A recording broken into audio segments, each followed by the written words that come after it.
Hello, നിങ്ങളുടെ സ്ഥലത്തൊക്കെ മഴയുണ്ടോ എന്നറിയത്തില്ല. ഇന്നിവിടെ ചെറുതായിട്ട് മഴ ചാറുന്നുണ്ട്. അപ്പം ഞാൻ വന്ന വഴിക്ക് ഒരു ചെറിയ ചൂര കിട്ടി.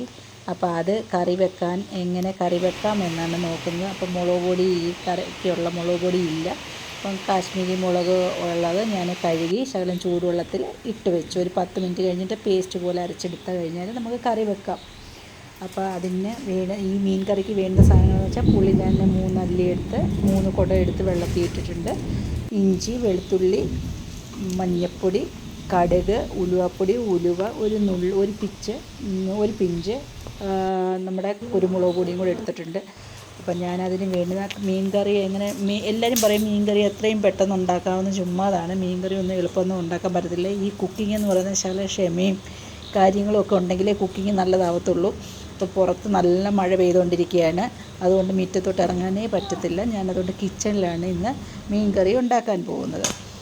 അപ്പം ചട്ടി ചൂടായി വെളിച്ചെണ്ണ ഒഴിച്ച് നമുക്ക് ഈ കടുക് പൊട്ടിച്ചിട്ട് അതിൻ്റെ കൂടെ 1 സ്പൂൺ ഉലുവായും കൂടി പച്ചുലുവയും കൂടി എടുത്ത് കടുക് വറുക്കുന്നതിൻ്റെ കൂടിയിട്ട് അത് മൂത്ത് പൊട്ടി കഴിയുമ്പോൾ ഇഞ്ചി, വെളുത്തുള്ളി ചേർത്ത് വഴറ്റിയെടുക്കണം. അതിന് ഇഞ്ചിയും വെളുത്തുള്ളിയും നമുക്കൊരു ബ്രൗൺ ഷെയ്ഡിൽ മാറിക്കഴിഞ്ഞിട്ട് നമ്മൾ ഈ അരപ്പ് ചേർക്കാൻ പാടുള്ളൂ. കാരണം ഇഞ്ചിയും വെളുത്തുള്ളിയും പച്ചയായിട്ട് കിടന്നു കഴിഞ്ഞാൽ നാളെ ഇരിക്കുമ്പോൾ കറി കേടാവാൻ ചാൻസ് ഉണ്ട്.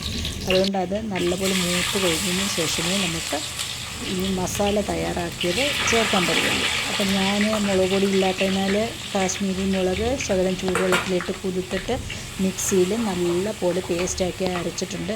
ആ അരച്ച പേസ്റ്റ് നമുക്ക് ഈ താളിച്ച വെളിച്ചെണ്ണയ്ക്കകത്ത് ഒഴിച്ച് അതിൻ്റെ പച്ചമണം മാറി വെളിച്ചെണ്ണ മേളിൽ തെളിഞ്ഞ് വരുന്നിടം വരെ അതൊന്ന് വഴറ്റിയെടുത്തിട്ട് മാത്രമേ നമുക്കതിൽ വെള്ളവും പുളിയും ചേർക്കാൻ പാടുള്ളൂ.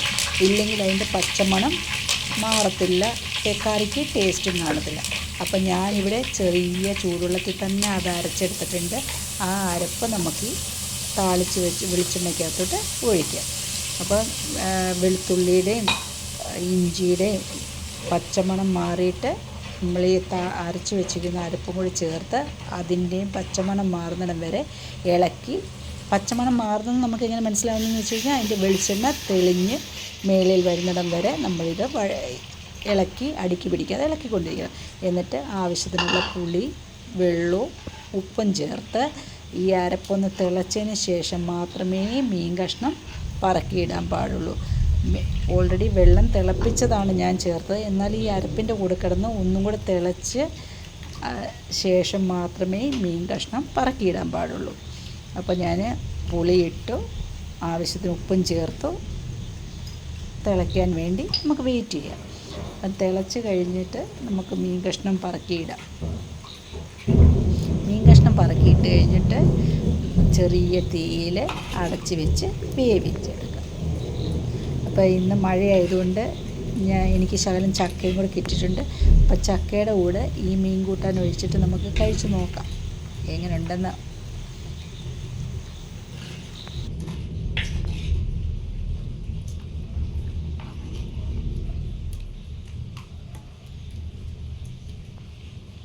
കറിയൊക്കെ ചാറൊക്കെ വറ്റി ആ വെളിച്ചെണ്ണയൊക്കെ തെളിഞ്ഞ് വന്നിട്ടുണ്ട്.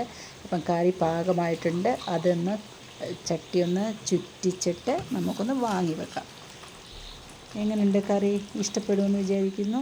നമുക്ക് ചക്കയുടെ കൂടെ ഒഴിച്ച് കഴിച്ച് നോക്കിയാലോ. ഇതിനകത്ത് മല്ലിപ്പൊടിയോ തേങ്ങയോ ഒന്നും ചേർത്തിട്ടില്ല. അപ്പോൾ എല്ലാവർക്കും ഇഷ്ടപ്പെടുമെന്ന് കരുതുന്നു. ലൈക്ക്, ഷെയർ, സബ്സ്ക്രൈബ് ചെയ്യുക.